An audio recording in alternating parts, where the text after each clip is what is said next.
It's just like it's what you're doing. Like I wouldn't worry because you're not doing like what we're doing. Like we're your cover on, so you just got to worry about getting hurt, and then all the other videos kind of fall in behind. So I just go crazy, dude. Do it 24 times. Get up in her face the whole time, make her real comfortable.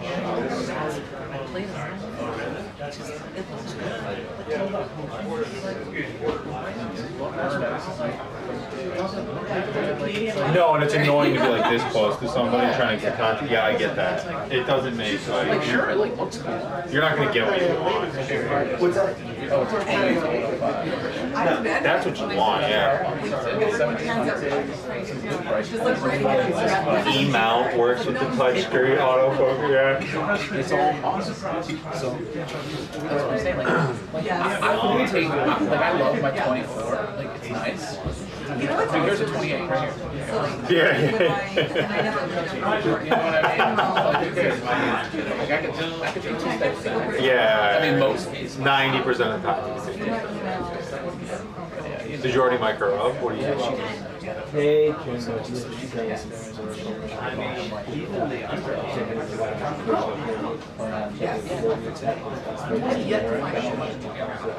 It could be made while we're in here.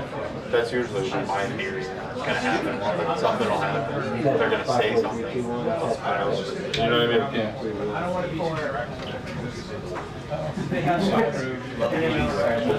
Are you going? Don't worry. Blaming his pizza. Nice. Not that it's going to get better. I just like the sheer volume of specific. I'm standing right here, but I can move back or whatever. You know this guy here with the hair and the phone? Great shooter. They got a couple of good guys. I know. I like the powder right there. For Sam though, dude, be careful, man. This guy is right here, grab me. I'm telling him, like, there's one guy in this building that knows how to shoot videos, dude. He's holding a white balance right now. Looks like film cases. No, it's the pop.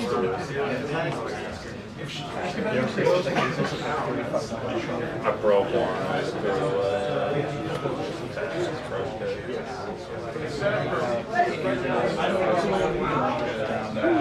Oh, hey. Tomorrow? Am I with you? No, please don't put my. I don't. I honestly, I'll call and say that. No. No offense to her. Recommend it all. I don't want to do it. Really? No, don't say I don't want to do it, but I don't want to do it.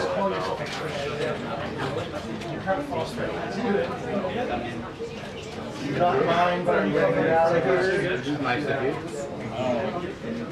So here's the deal. I put in a check yesterday. Yeah. And I'm like, I need somebody.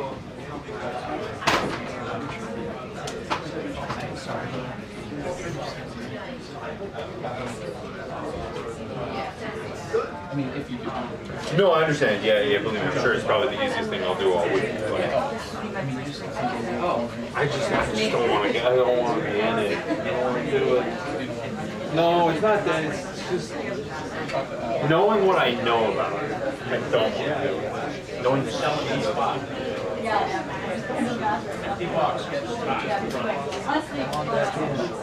not that bad. So like if there's a briefing, you'll do that. What if there's nothing tomorrow? What if tomorrow it's a blank slate?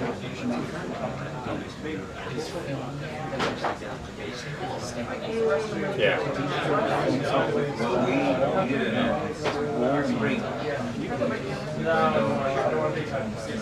same thing with the live show. Okay. So there's like my narrative post. So I don't even need to like her. For those who Whoa.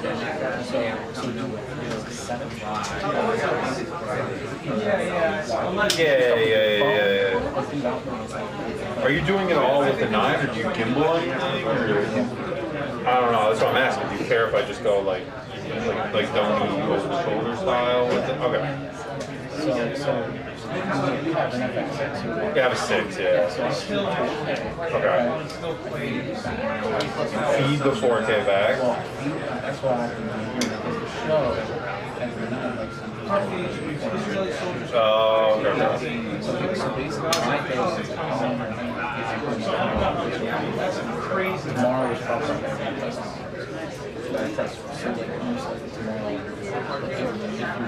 Okay. Yeah. No, the days are super easy. Hey, No, this one is full cut.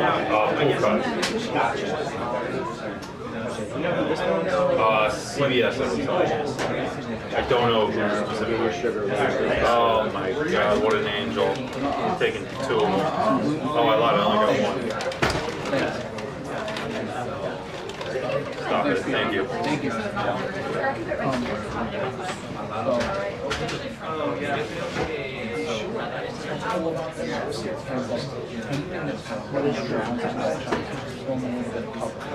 Yeah.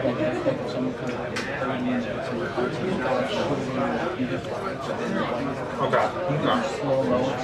Literally whatever you want. Okay. And then here's what they are. What I would ask you to do is one of those things that if you can. If you want to upload 14 shots and you get on your site, you can do that. You just feed it in and shoot it.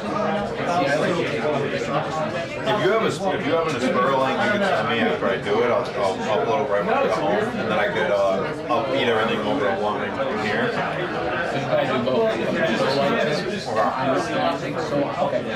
And then uploading 4K is gonna take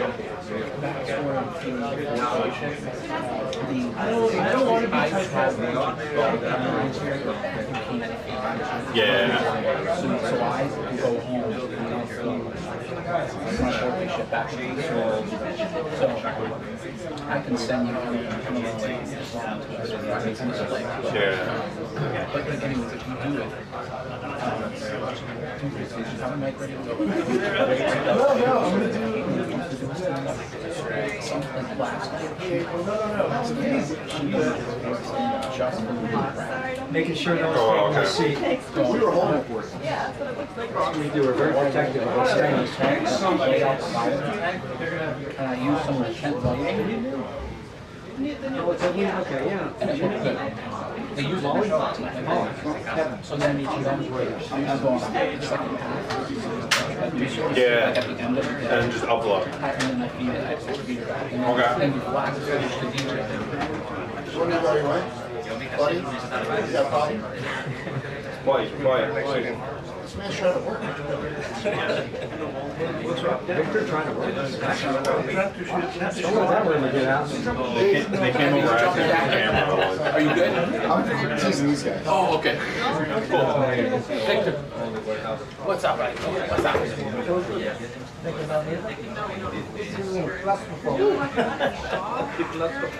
It's always right. Yep, that's it. What's up, buddy? Pictures here until night now. You got a camera?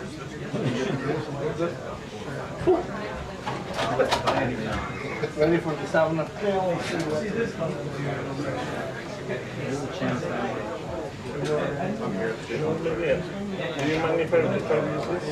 I'm not using it. Maybe in front of same thing as last time. That's my seat right there. You're fine.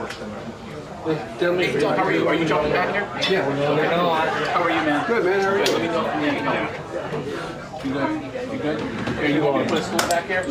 Are you sure? Yep. There's some upper box on the studio. What's up? Oh, my number one back here too, the boss. What are you doing back there, boss? For the wall, not competition. No, it's company. My God, the insult. Subtle. It's subtle. Once, and that was it. Now they want it. That's it. Yes, for Jay. The only time, because it was, you know, it was when the guy was in the middle, and they had the camera in their position. They always give out the we just.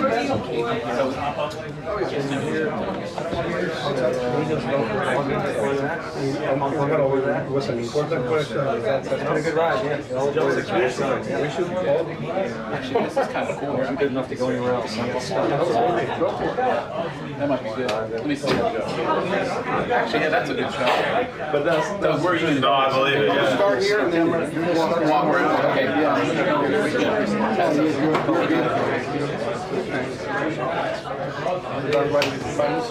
What's happened though? Very lucky. Somebody shot someone. Lucky. Now we're here. I'll take a hit, believe me. I know that. By the hour, too.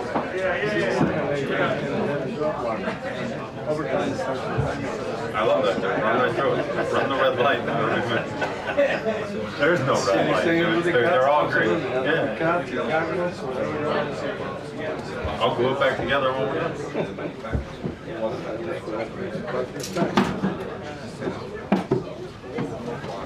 Did you replace somebody or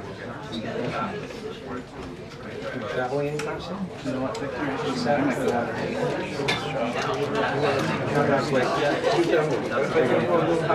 Maybe a smidge higher, if you can.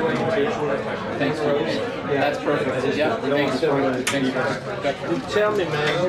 Not a good deal. I'm gonna be delicate. Actually, that's probably not a bad idea. Stick around. Thank you. Take it all in one. Nothing to make that. But you want to do the moment. Oh, right. Yeah, I'm gonna use that. I want to make sure it doesn't pop up on me. It's locked. Is it locked? Yeah, locked. But I don't lock this. Well, it's locked. Just that, as I stuck with the Karoline Yeah. This is somewhere in New England. My wife lives in, no, she's from India, so we go to these. We're planning to retire in 10 cents. Where's your house? Yeah, I know. I do.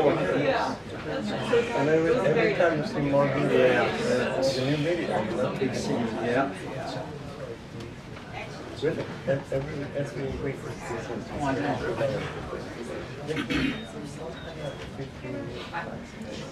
Still don't even have mine. And you don't have yours. When am I gonna get mine? I know.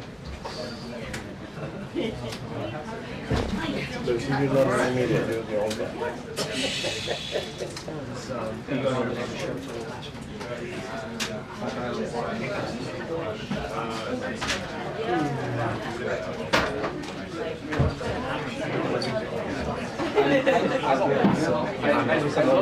I looked at the shot. It's not going to get me much. Oh, there's much intense.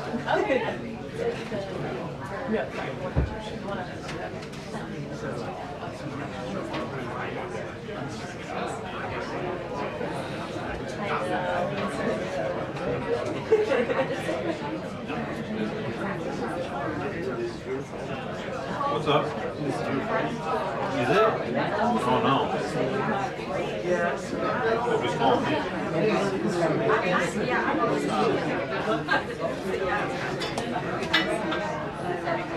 Yeah, Joe, hey, let's talk. If you do get it, I understand. it's just like, there's certain, it's just me. It's just a solo card. Yeah. So I'm shooting and editing, so I told my boss, I don't want the White House for anything. No, I know. Yeah.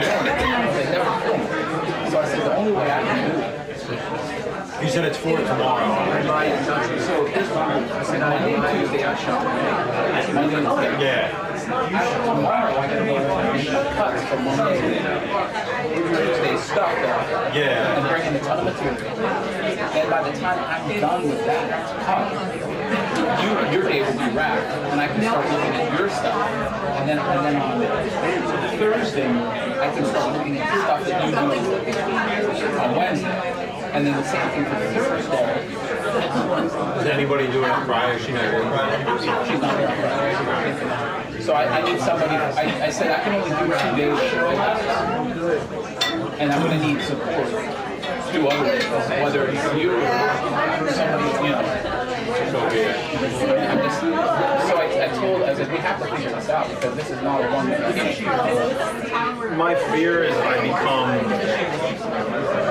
de facto do it. I know. Dude, and honestly, send it out. Just have a conversation. Yeah, I'll talk to him tomorrow. Or even if he calls me later about it, I'm just gonna be like straight up like. And this is like no knock on like anybody, but like, and not a knock on the leader. I don't want to do like wrong. I want to do like that's one. I understand. Yeah. No, I get, and like I think like the way you do them, yeah, but it's a thin line of crossing over. Like even like what like Smith's doing, cut like trailer. I'm like, I'm good, bro.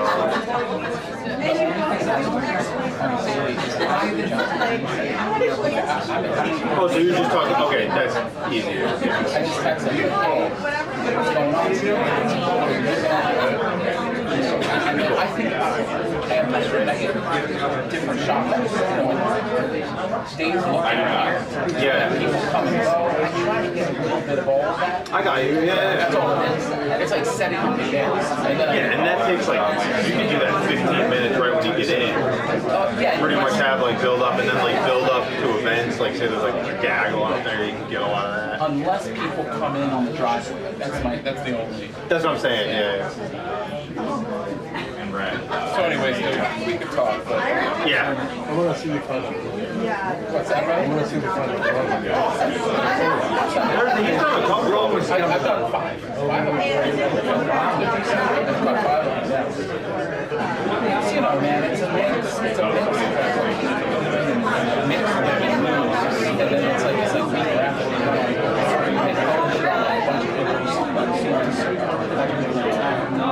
It's stupid. It's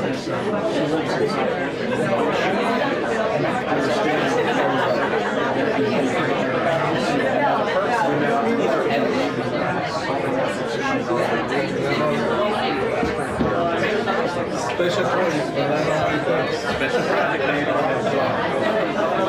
I used to show when my son started playing myself. yeah. Mighty Mites.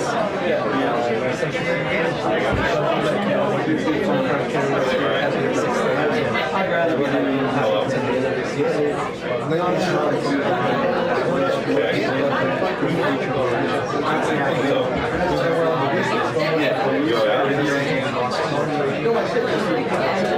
Oh, okay, we'll play there. You already?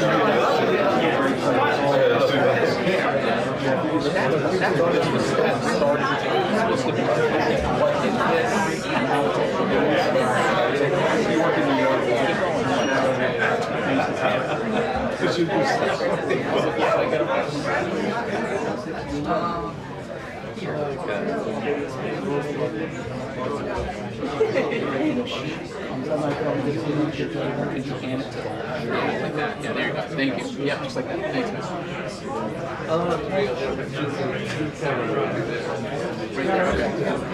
That's good. Thanks, man. No, you're good.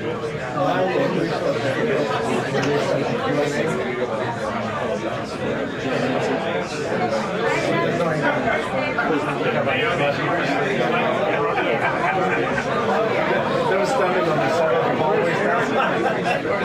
Aaron did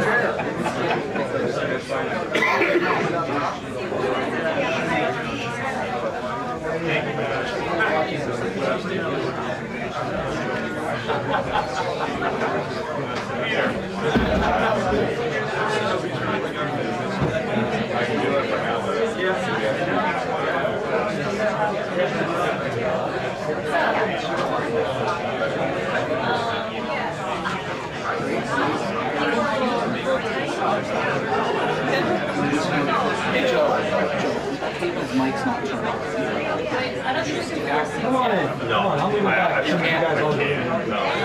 I can't take my seat. Want me to get it on? Hold on, you got it? This temperature. Kayla. You got it? No, no, can you turn it on? The button on the bottom of it? Hold it in. Hold it. Got it.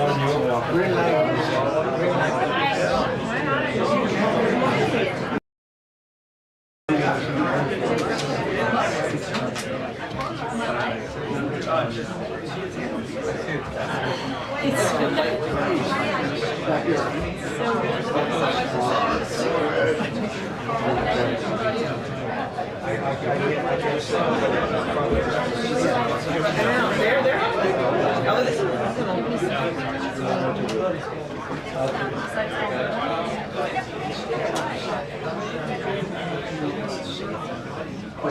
There are three big things going on here today to help get more clarity on when Caroline has to work. The first thing the President's response to that anti-Semitic terrorism act, he put out a statement yesterday focused a little bit more on the suspect's immigration status, dealing with Biden's immigration policy than it is on anti-Semitism, which actually the quote is quite obvious not here.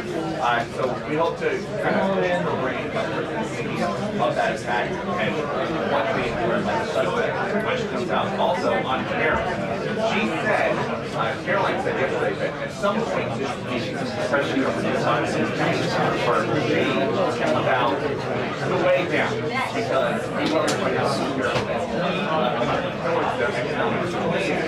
they are also trying to negotiate the way or at least down here and it's sir has one thing is brain what's up buddy take off your last where they got ready to get ready you want me to go up a little Oh, this.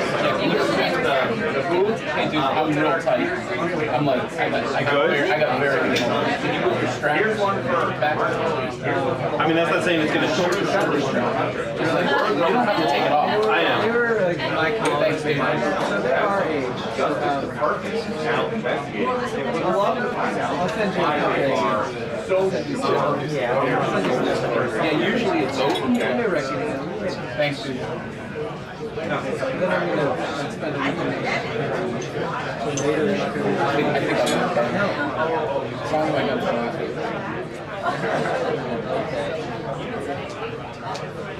this situation function. Yep.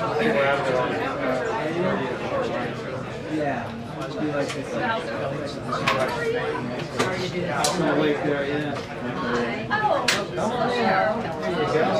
Yeah, no, it's a long, slow transition. You can't get rid of me there. Good. Bye. Thank you. Yeah, we have the settings in those group chats. Who's your favorite? No, I'm not better than this. Like, no. I feel like they've been trying to get those pauses. It's been a year's long project. Yes. They thought you didn't have enough. Yes, there you go. It'll be fun. No, it'll be good, right?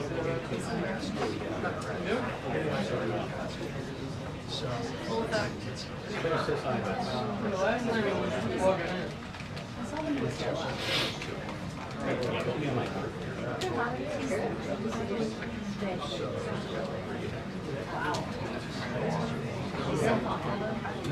Yeah, no problem.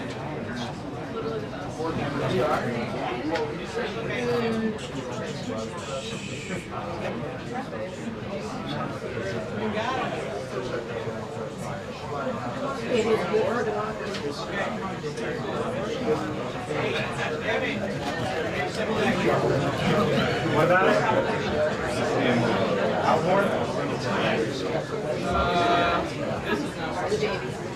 Babies are good. 6 weeks now for baby George. Yeah, so I just took like a week and a half when he was born, but I have a year to take my parental leave, so I think I'll take it when my wife goes back to work. Just longer until we have to figure out.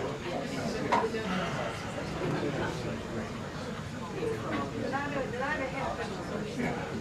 And the way it'll hang out, it'll be don't think so.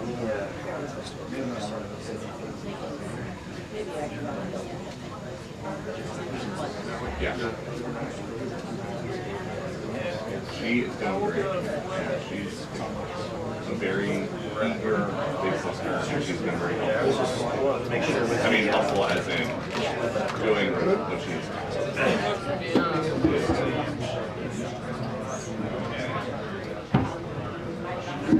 like that a lot easier when the pool opened. I mean, where the pool opened. So slide and that things off. Something to wear around.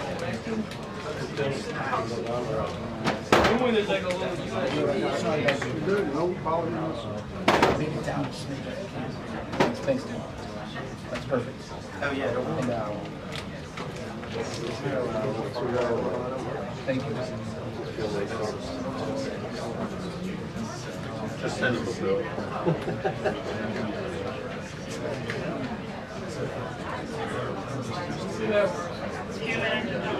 Until the briefing. All right, nice. Yeah, no problem.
You're like, I can't stay around.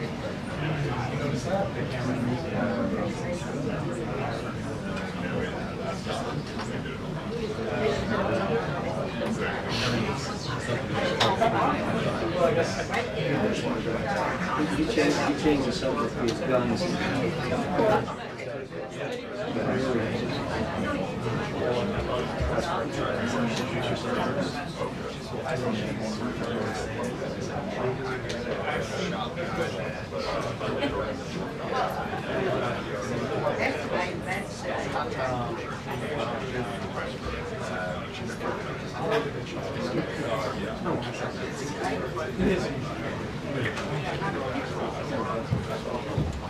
Good afternoon, everybody.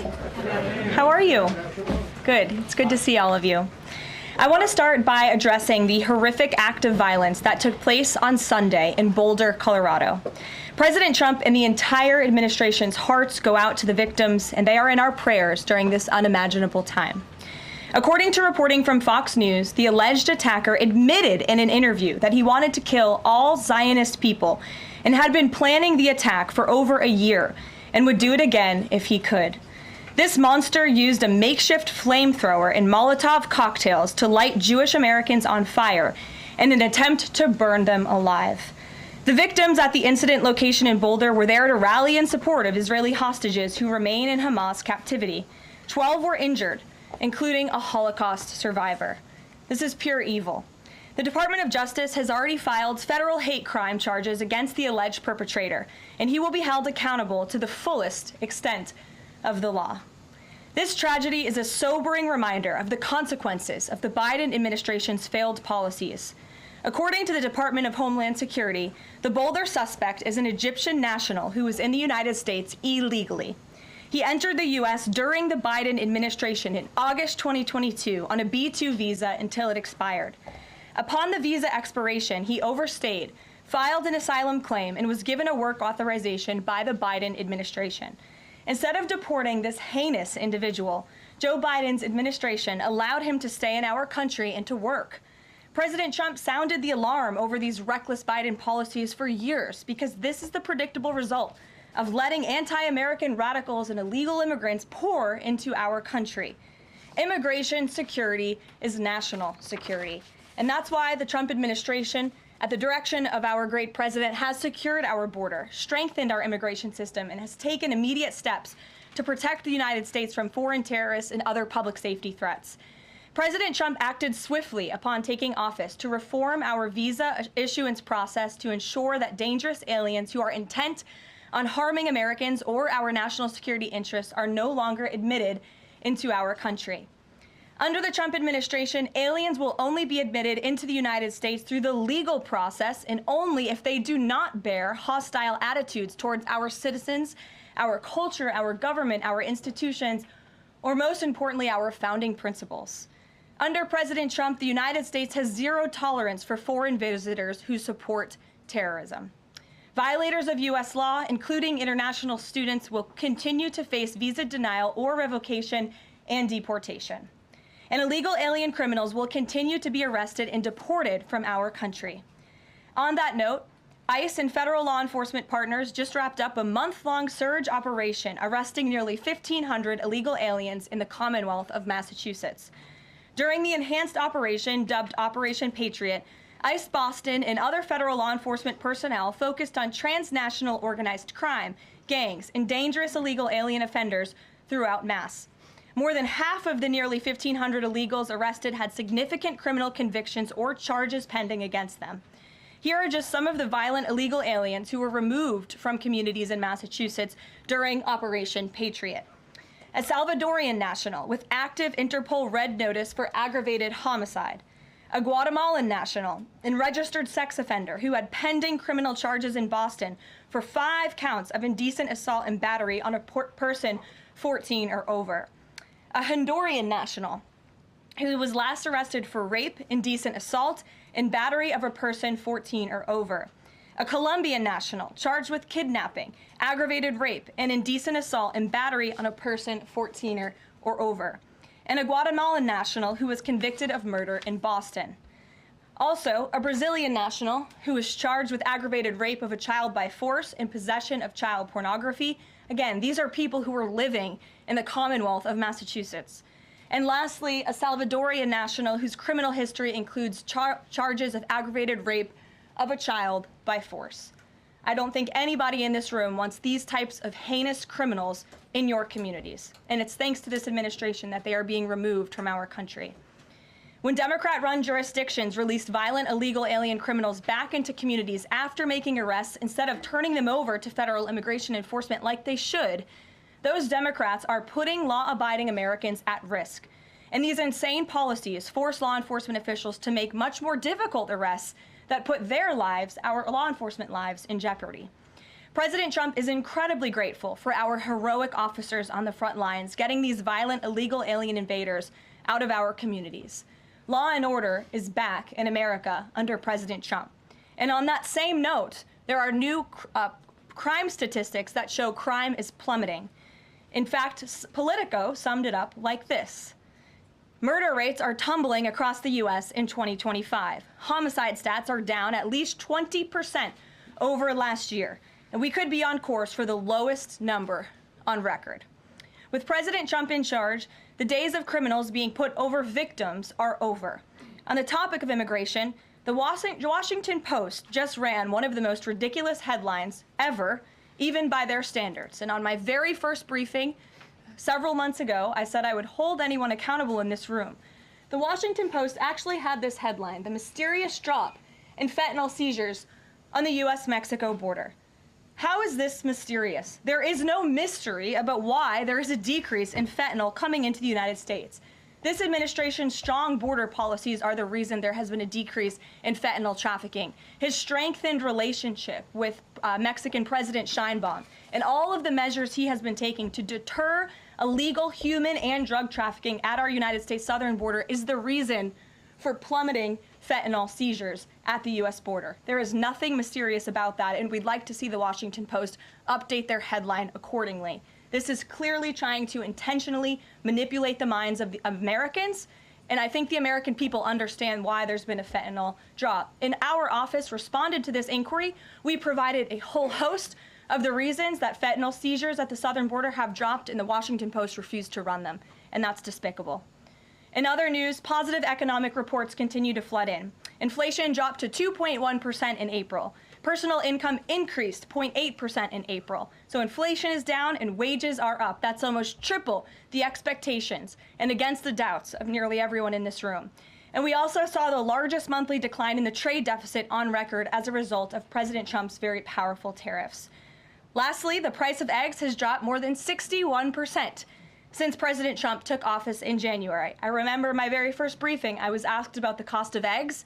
The reporter tried to insinuate it was this administration's fault, even though he had only been here for a few days or weeks. It was a result of the previous administration's terrible policies, and in record time, this president has fixed that problem that he inherited from Joe Biden, and now egg prices have dropped 61% since this president took office. There's a lot of good news, and I'm sure you have a lot of questions, so let's get to them. We have just the news in our new media seat today. Amanda Head, thank you for being with us. Why don't you kick us off? Sure, thank you so much. There is a disturbing trend of anti-Semitism turning into terrorism. Of course, the Boulder, Colorado instance that you just mentioned, the 2 Israeli embassy staffers who were murdered, Pennsylvania governor's mansion with the Jewish governor inside getting set on fire. Does the president consider this domestic terrorism? And as such, are there official alerts to law enforcement, BOLOs, task forces, things like that? The president has made it very clear, as he said in his statement yesterday, that yes, these anti-Semitic acts of violence are do qualify as terrorism, and he does not want to see terrorism or violence of any form taking place in the United States of America. And as for specifically anti-Semitic terrorism and anti-Semitic acts of violence and those that are targeting Jewish Americans, this administration has done more to combat that violence than any administration in history. And one incident is one too many, and I think, frankly, that's something the previous administration was not willing to say. This president will stand up for Americans of all religions, of all faiths, of all creeds, and we will continue to look at policy measures and actions that we can take in addition to the actions that have already been taken to curb this anti-Semitic violence. And to Jewish Americans at home, across the country, this president has your back. And then on another issue, back in February, Secretary Kennedy created a commission to re-examine the childhood vaccine schedule. But there are still states outstanding like California, Connecticut, Maine that are not allowing any religious exemptions for kids, not only to go to school, but to participate in sports and extracurricular activities. Would the president want to see religious exemptions allowed across all 50 states? And how do you enforce that, especially with states like California that are already defying the president on the men and women's sports issue? Generally speaking, I know the president supports religious exemptions for families when it comes to vaccinations. As for the instances in those specific states, I'll have the administration and the White House look into it and see what executive action, if any, we can take on that front. Thank you. Kelly. Good afternoon. We're now in hurricane season, and obviously there is great concern every year about the potential for that. Can you speak to how the president is planning to have the level of support, should it be needed, to be as it has been with a reduction in the workforce? And is he still comfortable with Administrator Richardson, who had talked, whether joking or not, about not being aware of a hurricane season for this country? What is the president's level of briefings on what may be required? If you could give us kind of an overall update on that. Sure. Well, of course, we know that we are into hurricane season now, and I know FEMA is taking this seriously, contrary to some of the reporting we have seen based on jokes that were made and leaks from meetings. But Secretary Kristi Noem and the FEMA leadership are all over this. They are committed to ensuring that federal resources and tax dollars are there for Americans in need. And the president continues to review requests for emergency aid and carefully considering them. However, this president has made it clear we're not going to enable states to make bad decisions with federal tax dollars and then have the federal government later have to bail these states out. We want to see states be responsible with their tax dollars to do as much as they possibly possibly can, and then the president will deeply and thoughtfully consider any requests for federal aid that come to his desk. And I think some of the media reporting we've seen on this is frankly sloppy and irresponsible. There are serious people who are taking this issue seriously, starting with the president himself, who, as you know, on his first domestic trip back in office, visited both North Carolina and California, both of which were, of course, hit by natural disasters when he wasn't even president, but he took ownership of that and visited those places and those people immediately. Is it Brian? about hurricane season appropriate, though, now that this is serious business, as you talked about? It's serious business, Kelly, and I'm not going to engage in such fodder with a question like that. Brian? Thank you, Caroline. Reuters was reporting that there is a letter that is meant to be sent to other countries, which would give these countries a deadline of Wednesday to produce their best offer on the trade matter. Why does the administration feel the need to send this letter? And I have one more follow-up on trade. Sure, I can confirm the merits in the content of the letter. USTR sent this letter to all of our trading partners just to give them a friendly reminder that the deadline is coming up. And they are in talks. Ambassador Greer, Secretary Bessent, Secretary Lutnick are in talks with many of our key trading partners around the globe. As you know, Brian, I know the Wall Street Journal has covered this quite heavily. And they continue to be engaged in those discussions. And this letter was simply to remind these countries that the deadline is approaching and the president expects good deals, and we are on track for that, I will emphasize. On the trade side, though, when the deal with the United Kingdom, there was this idea of a reprieve on the auto tariffs. Is the president looking to do another similar deal on the sector-by-sector reduction in tariffs, or is this more going to be deals related to the reciprocal tariffs that were announced months ago? Well, as I've said previously from the podium, and the president has discussed as well, each country has unique advantages, unique challenges to it based on their markets and what they export to us and what we export to them. And so that's why the president smartly advised his trade team to engage in tailor-made deal-making. And we saw that with the United Kingdom, and we will see that with other countries as well. Kate. Does the president support the Senate moving forward with a bill imposing heavy sanctions on Russia? Look, the president has spoken about his position on sanctions on Russia. He has smartly kept this as a tool in his toolbox if necessary, but I think the Senate and everyone on Capitol Hill respects the president is the commander-in-chief for a reason. And as you know, Russia and Ukraine engaged in direct talks yesterday. That was at the encouragement of this president when he spoke to both leaders of both countries via phone just a couple of weeks ago. And so I would just like to remind everybody how far we have come in just 4 months. I mean, it was inconceivable last year at this time for Russia and Ukraine to be engaged in direct talks. And it's because of the president's insistence and determination to get this war to an end that these countries sat down yesterday. So he's willing to use sanctions if he needs them, and the Senate and the Capitol Hill understand that the president is the commander-in-chief and he's leading United States foreign policy as he should. And on Iran, the president said that the U.S. would not allow for any uranium enrichment, but the proposal offered to the Iranians reportedly allows for low levels of enrichment. Can you explain that discrepancy? I'm not going to comment on alleged details of the report. We're not going to negotiate through the media out of respect for these ongoing discussions and negotiations that Special Envoy Witkoff is leading. The president made his position very clear on Truth Social last night. In fact, it couldn't be any more clear, and I would reiterate that's his position. Special Envoy Witkoff sent a very detailed and acceptable proposal to the Iranian regime that the president hopes they will accept, and if not, they will face grave consequences, as the president himself has reiterated. Sure. Thanks, Caroline. You're welcome. A couple of things, if I may. Firstly, can you confirm whether or not President Trump is going to be going to the NATO summit in The Hague later this month? I can confirm he will be going to the NATO summit, yes. Great, thanks. And another question on the Netherlands, in fact. Just wondering if you have any reaction to the collapse of the Dutch government there after the anti-EU and anti-Islam leader Geert Wilders, who's been described as a Dutch Trump, pulled out of the government there. I don't have a comment on that, but certainly we should and we will get you one, okay? Thanks. You're welcome. Brett. Thanks, Caroline. I wanted to ask, a couple days ago, the president announced that he was withdrawing the nomination of Jared Isaacman to lead NASA. citing a thorough review of prior associations. I wondered, why did this review happen just now after the nominee was so far into the process?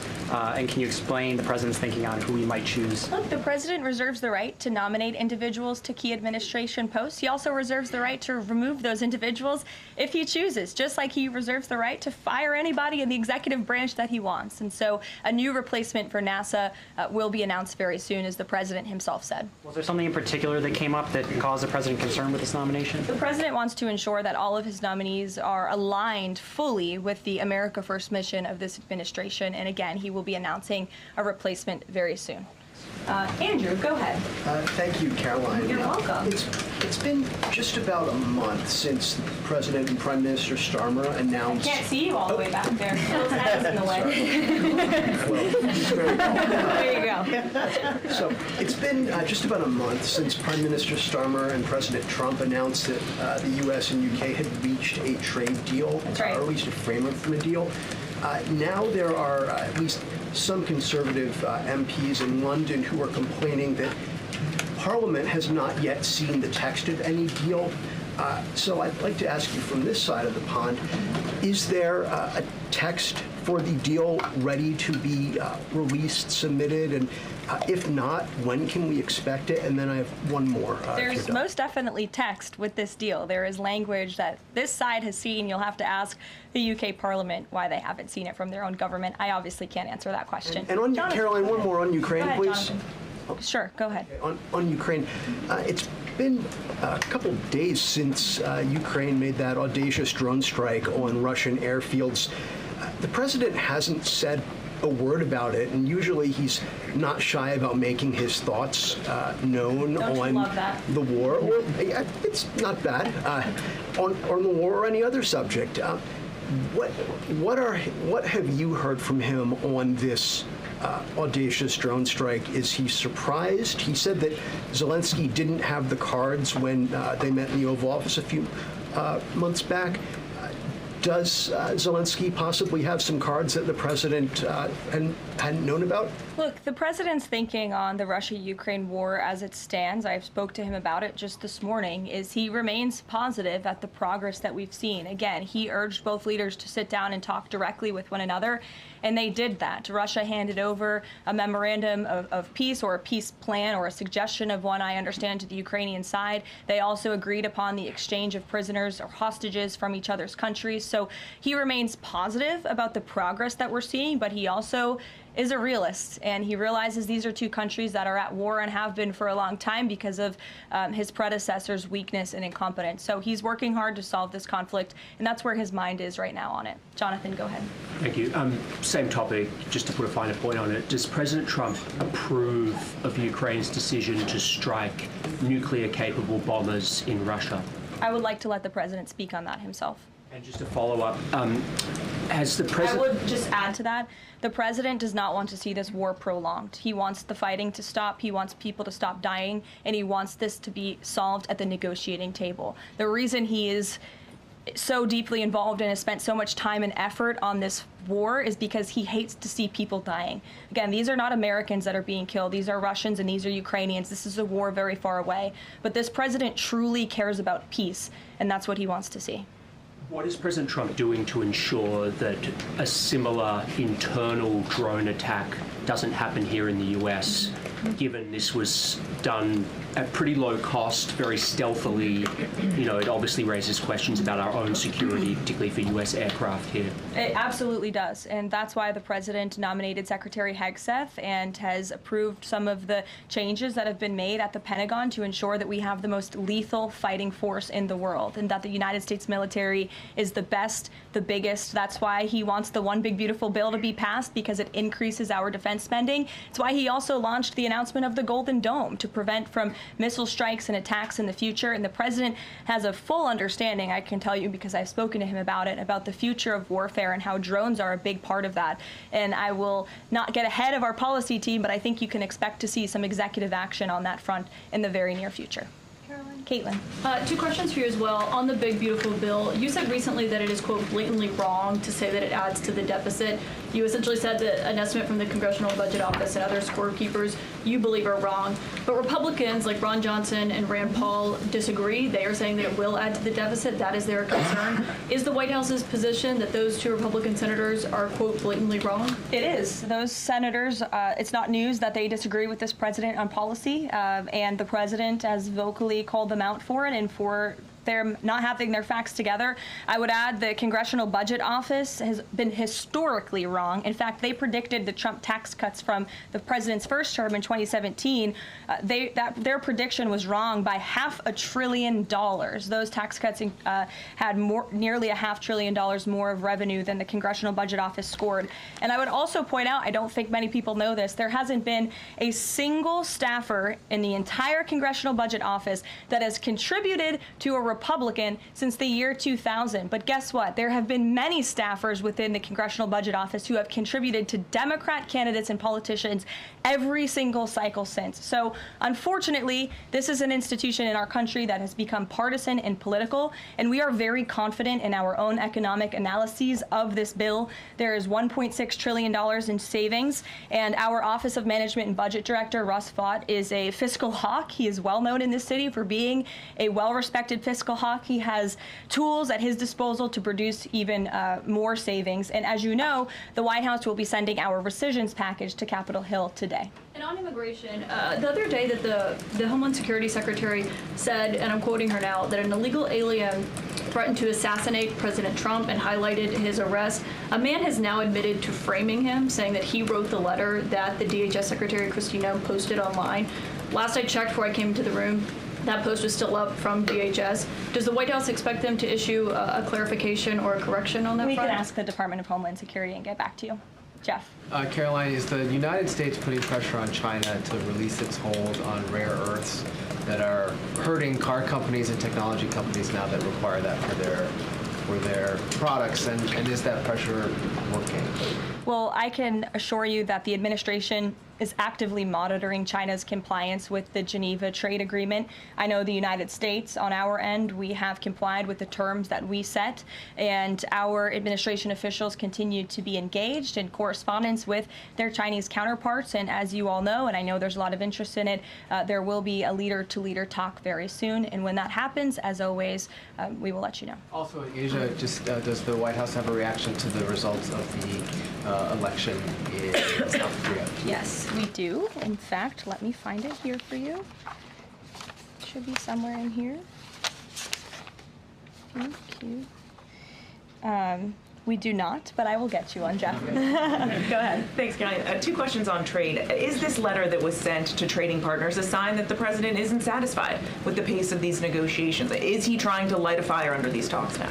Well, look, the president has been very direct to our trading partners in his conversations with them, with foreign leaders directly, that they need to cut deals with the United States of America. The tariff agenda of this president, he believes very strongly in it. And as you've all seen, he's unafraid to use tariffs to protect our industries and protect our workers, but he wants to see these tailor-made deals be signed. And I will tell you, of course, I never want to be the one negotiating with the press about these internal discussions and deliberations, but our team, who is deeply involved in this, sees these deals moving in the right direction. In fact, Ambassador Greer is in Paris right now meeting with many of our trading partners. We should still expect this flurry of deals in the next 36 days, and the plan is still for those full tariffs to go back into effect on July 9th. The plan is for the announcement of these deals to be made very, very soon, yes. Sure. Thank you, Caroline. You're welcome. So Governor Whitmer confirmed that she spoke with President Trump about the possibility of pardoning the plotters against her, the kidnapping case. She didn't give us an idea of what the president's reaction was to that. Do you have any information about what he said? Well, I won't reveal the president's private discussion unless he gives me liberty to, but I will reiterate what he said publicly when he was asked by one of the journalists in this room in the Oval Office a couple of weeks ago about the pardons. He said it's something he would look at, nothing more, nothing less. Haley, go ahead. Thanks, Caroline. And then to Kelly next to you. Thank you. When it comes to the leader-to-leader call with Xi Jinping this week, what is the president's expectation of this call? Is he looking for concrete outcomes out of this, or is he looking to kind of warm relations as these trade talks are ongoing? Well, President Trump and President Xi have shared a respectful relationship throughout the years. And again, I won't get ahead of the president on that call, but as always, after, you'll hear directly from the president or from myself or someone else here at the White House. Kelly. Karoline, thank you. I want to get back to the anti-Semitic behavior that's been going on college campuses, as well as recently in Boulder, Colorado.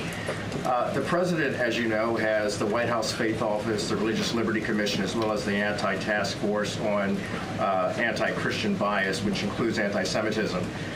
From a whole of government perspective, and the president has already mentioned how he hates these kinds of acts that have been going on, can these entities and these agencies work together with the president to put out a proactive campaign to help people stop the hate? I think the president himself has been leading on this, Kelly, and has been incredibly clear in his rhetoric that he is not going to tolerate such hate or behavior in the United States of America. And you will see that rhetoric being followed up by action from the Department of Justice, who is seeking to prosecute these cases to the fullest extent of the law. And I know the Attorney General and the FBI Director were very quick to call this what it was, targeted terrorism. And there was some, I think, criticism from the media, and well, at least pundits I saw on television saying, are they too quick to jump here? No. They see the facts and they reveal those to the American people, and they're transparent. And I think, frankly, that's a breath of fresh air from what we experienced in the previous administration. Are there programs that they can put in place to campaign against this kind of violence, to actually take the whole approach and say, we want to get ahead of you. If you're thinking it, don't do it. And if you're going to do it, sit down and talk to someone within the Faith Office, within the Religious Liberty Commission, as well as the task force. Yeah, surely. It's a good idea, and I'll pass it along to them. Peter. Thank you, Caroline. When you look at these last-minute Biden pardons, the big ones, Biden siblings, Fauci, January 6th committee. That's right. Most of the big ones have the same very neat signature. We would expect that probably to be the auto pen. There is one that looks different. It looks authentic. In fact, if you look at the last name, it almost looks like the president was having a hard time spelling his last name there. Is this White House of the opinion that the only pardon that would count is one that the president signed himself?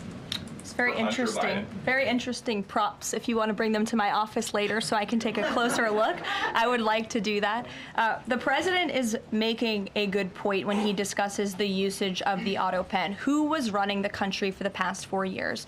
Perhaps those documents were signed with the auto pen, something that this, I believe the Department of Justice is looking into. As you saw, Ed Martin made an announcement at the Department of Justice this morning to launch an investigation because the American people deserve answers. Is there any concern that this president, who won the election on a promise to fix the economy and close the border, that focusing and scrutinizing these Biden pardons is looking into the past instead of looking forward? I think in comparison to the amount of time this president has spent on securing the border, on fixing our economy, I just read out for you an entire list of economic accomplishments. Look at the border numbers, look at the time and effort he's divulged into solving the global conflicts abroad. It pales in comparison, but it still, nevertheless, is a very important issue. And it was a huge issue that sent the president back to this White House. The Americans saw with their own eyes a mentally incompetent president, and they want answers for that. And the president believes they should have And them. something that just crossed, Caroline, how mad do you think President Trump is going to be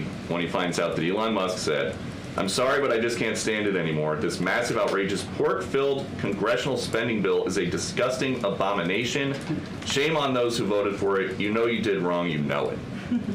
Look, the president already knows where Elon Musk stood on this bill. It doesn't change the president's opinion. This is one big, beautiful bill, and he's sticking to it.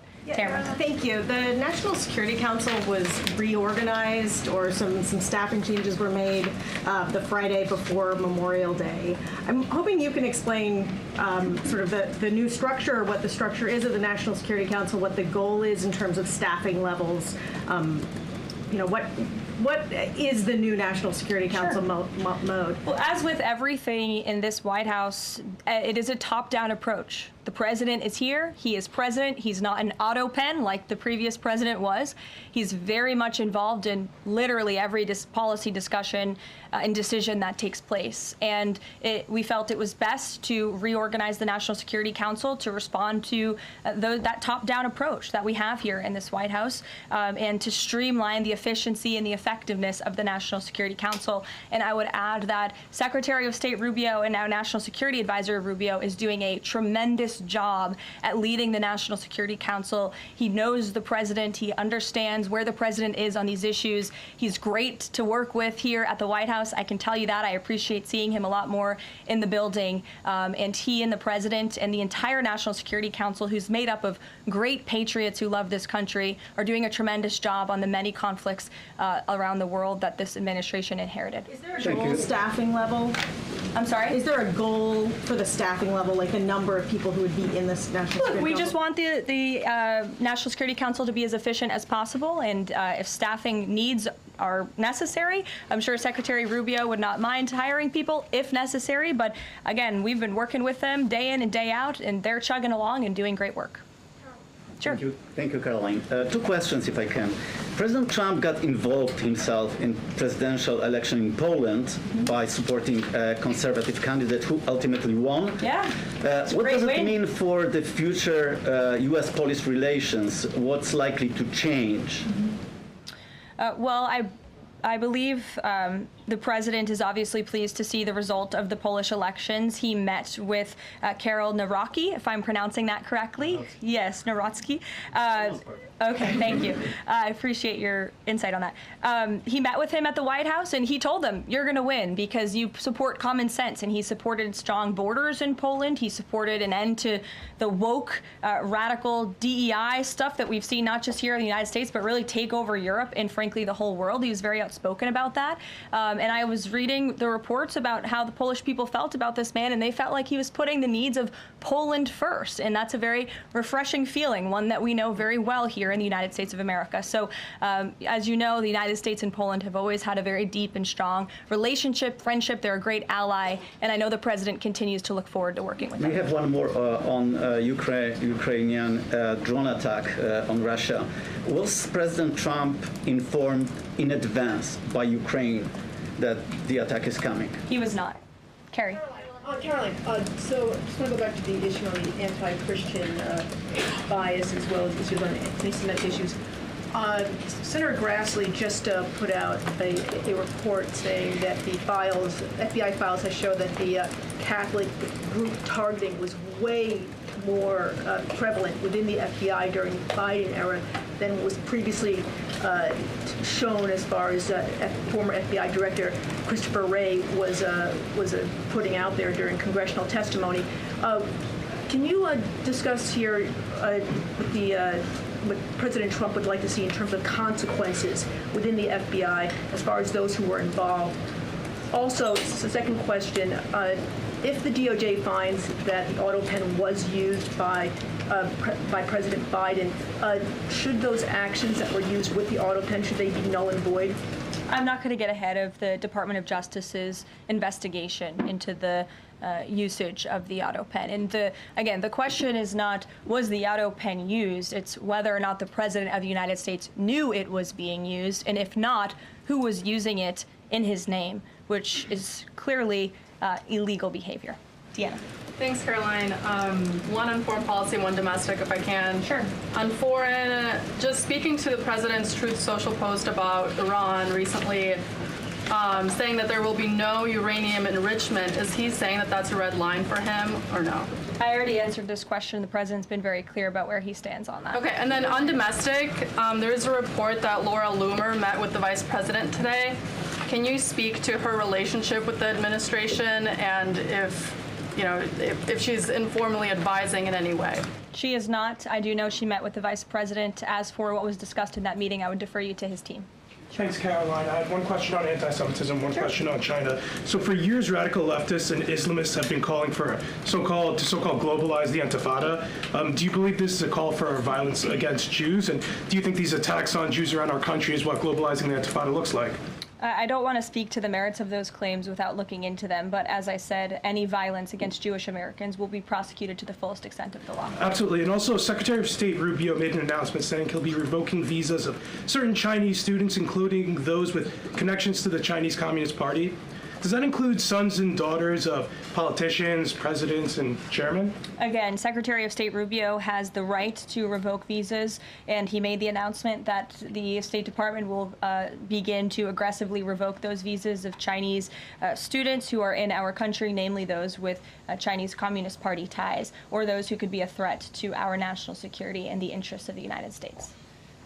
Should both of you, go ahead and then back to you. Thank you. There are now reports that Israeli forces are firing on Palestinians trying to get aid from the Gaza Humanitarian Foundation.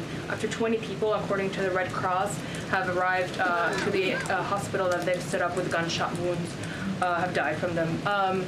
Is this administration aware of these? And I mean, what is being done to address this situation? The administration is aware of those reports, and we are currently looking into the veracity of them because, unfortunately, unlike some in the media, we don't take the word of Hamas with total truth. We like to look into it when they speak. Unlike the BBC, who had multiple headlines, they wrote, Israeli tank kills 26, Israeli tank kills 21, Israeli gunfire kills 31, Red Cross says 21 people were killed in an aid incident, and then, oh wait, they had to correct and take down their entire story, saying we reviewed the footage and couldn't find any evidence of anything. Oh. Okay, so we're going to look into reports before we confirm them from this podium or before we take action, and I suggest that journalists who actually care about truth do the same to reduce the amount of misinformation that's going around the globe on this front. John. About the change in the leadership of the organization, what does that mean going forward, and why so early on is this happening? What organization? The Gaza Humanitarian Foundation. Well, look, this was a creative idea that the president called for to get aid into the region. These people were desperate and starving, and the president didn't like seeing imagery of that, and he wanted to ensure that aid was brought in with the approval of Israel for understandable reasons. We will never forget the brutal attack on October 7th. And again, this is something that the previous administration was unwilling to put the time and effort into doing. John. Thanks a lot, Caroline. I want to bring it back to the way you began your briefing talking about the president's mass deportation program and his priorities. 40% of crop farm workers in the U.S. are undocumented, and that's according to the Agriculture Department. Do they have a carve-out in terms of the president's mass deportation program?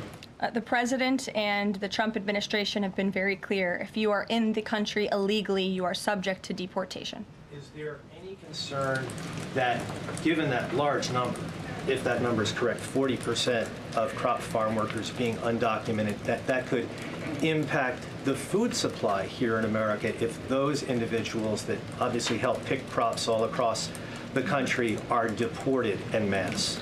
Again, this administration is focused on deporting individuals who are in our country illegally. It's something we have to do. We cannot allow the previous administration's invasion of our country of illegal immigrants to continue. We just can't have it. And this is a law and order president. As for our farmers and their concerns, they have a president who has their backs and listens to their concerns and hears them. But we also have a legal pathway to come to this country and work specifically for agricultural work. So there's a legal way to do it, and we encourage that legal pathway, and we're currently working on strengthening our legal immigration system for that reason. Sure. Thank you, Caroline. I just wanted to follow up on your statement last week regarding the Maha report. Sure. You said that there was, you said, I understand there were some formatting issues with the Maha report that are being addressed, and that report will be updated. We also understand that since that, there have been some citations that came about. There's citations of studies that either did not exist or did not back up the report's conclusions. So when you were referring to formatting errors, is that what you were talking about, or was it, could you just explain that? Yeah, that's what I was talking about. There were formatting errors, and those errors were updated by the proper policy components here at the White House, and a new report was issued. So exactly what I said took place. Sure, go ahead, Alec. Yeah, good to see you. Good to see you. Congresswoman Mary Miller suggested that changing Pride Month to Family Month. I would personally like to see maybe a nuclear family month. Some people are saying let's get a Veterans Month. Does the president have any plans on making a proclamation, or is it just going to be June this year? Well, there are no plans for a proclamation for the month of June, but I can tell you this president is very proud to be a president for all Americans, regardless of race, religion, or creed. Caroline.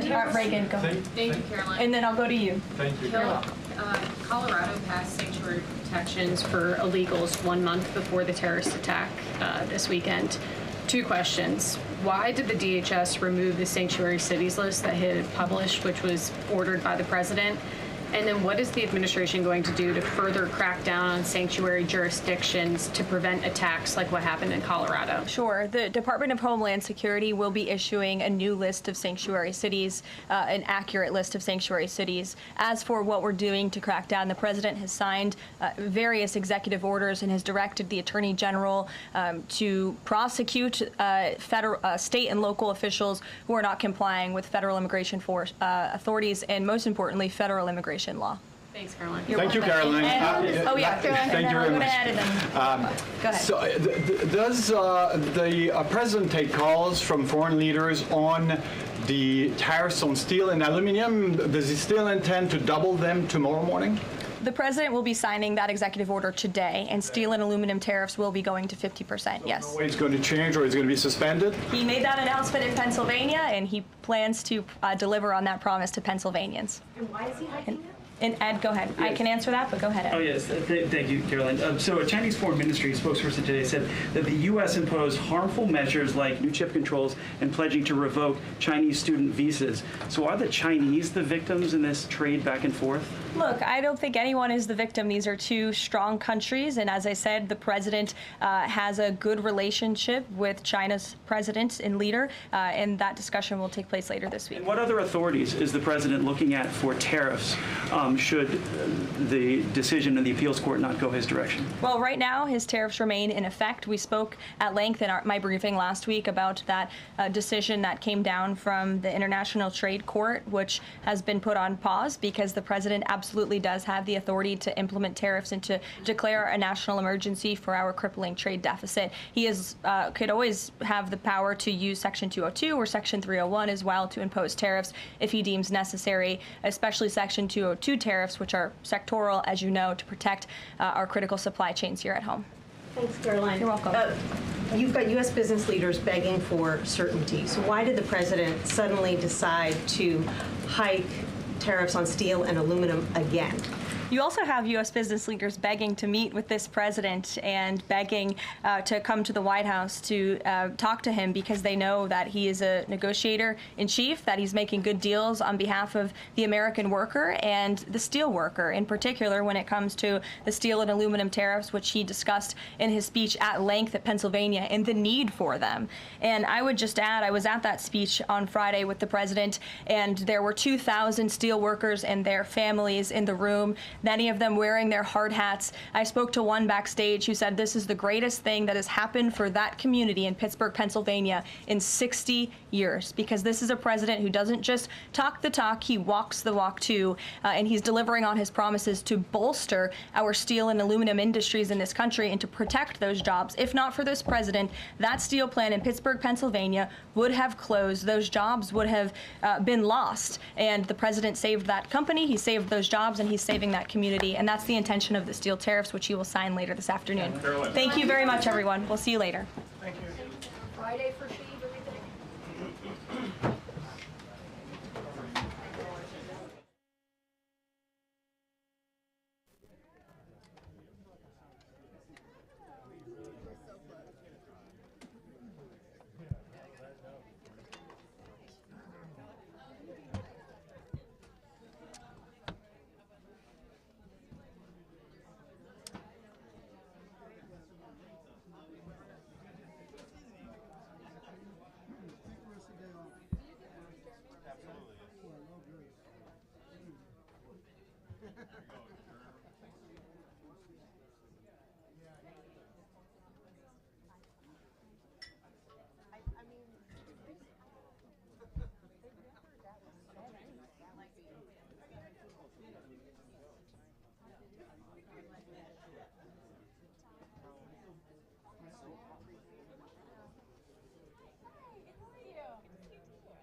also be a background student.